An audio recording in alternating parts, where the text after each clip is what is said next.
नमस्कार। मेरा नाम है आशुतोष और आप देख रहे हैं एटी वीडियोस। दोस्तों, तारीख 18 नवंबर साल 1962, जगह लद्दाख की जुशुल घाटी। 13 कमाऊ कंपनी सी बटालियन के 124 जवान इस बर्फीली सेक्टर में भारत की पहरेदारी कर रहे थे। इन 124 जवानों को लीड कर रहा था जोधपुर का 28 साल का एक सलोना सा शख्स, जिसका नाम उसके चेहरे से बिल्कुल मेल नहीं खाता था। Major Shaitan Singh, lieutenant colonel हेम सिंह का बेटा। 1 दिसंबर 1924 को जन्म लेने वाला एक लड़का, जिसने 18 नवंबर 1962 को चीनियों के लाशों पर तांडव किया।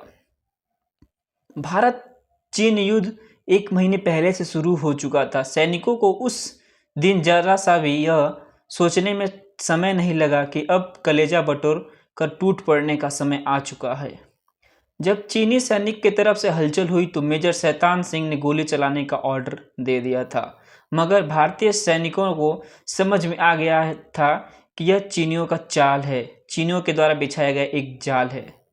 चीनियों ने बहुत से याक के गले में लालटेन बांधकर छोड़ दिया था, जिससे रात के अंधेरे में यह समझना जरा मुश्किल था कि सामने जानवर आ रहा है कि चीनी सैनिकों ने ऐसा क्यों किया था? क्योंकि उनको पता था कि चुशुल घाटी पर तैनात सैनिकों की संख्या कम है और उनके पास हथियार तो और भी कम है, और बीच में ऊंची पहाड़ होने के कारण सैनिकों को गोला बारूद नहीं भेजा जा सकता है। इसी का फ़ायदा चीनों ने उठाया और भारतीय सैनिकों के पास जो हथियार थे वो सेकेंड वर्ल्ड वार के समय बेकार मान ली गई थी।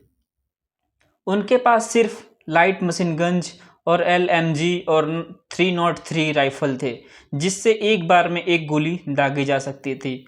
उस युद्ध में 124 भारतीय सैनिकों के ऊपर चढ़ाई करने के लिए चीनियों ने 3000 से भी ज़्यादा सैनिकों के साथ हमला किया, और मेजर शैतान सिंह ने वायरलेस से अपने सीनियर से मदद मांगी और सीनियर की तरफ से यह उत्तर आया कि अभी मदद की कोई गुंजाइश नहीं है, और यह भी कहा गया कि पोस्ट छोड़कर वापस आ जाओ। लेकिन मेजर शैतान सिंह का दिल नहीं माना।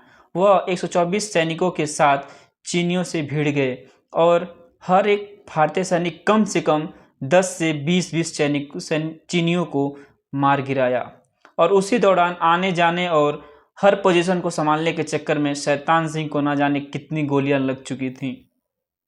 लेकिन गोलियां लगने के बावजूद भी शैतान सिंह ने हार नहीं माना और एक हाथ में बंदूक और दूसरे मशीनगंज में रस्सी बांधकर अपने पांव के अंगूठों से लगातार फायरिंग कर रहे थे और अपने पोस्ट को बचा लिया।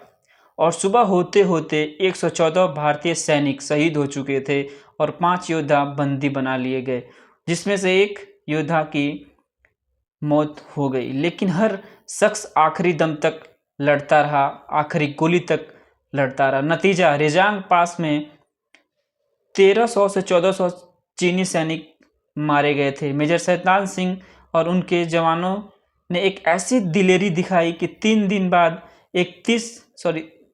बाद 21 नवंबर 1962 को सीज फायर का ऐलान कर दिया गया। और जब बर्फ पिघली यानी 3 महीने बाद आर्मी सर्च ऑपरेशन चला तो 114 जवान मेजर शैतान सिंह सहित बर्फों के तले दबे हुए थे, और किसी के हाथ में बंदूक था तो किसी के हाथ में बंदूक की पट्टी, तो किसी के हाथ में टूटे तलवारें, टूटे अस्त्र शस्त्र थे। और सभी सैनिकों को मौत अपने आगोश में कब ले लिया किसी को पता नहीं चला। और यह वह सैनिक थे जो एक भी चीनियों को अंदर घुसने नहीं दिया। और उसके बाद शहीद मेजर शैतान सिंह को परमवीर चक्र से सम्मानित किया गया। और अगर आप आर्मी के सच्ची कहानी को पसंद करते हैं तो वीडियो को लाइक और चैनल को सब्सक्राइब करना ना भूलें। जय हिंद।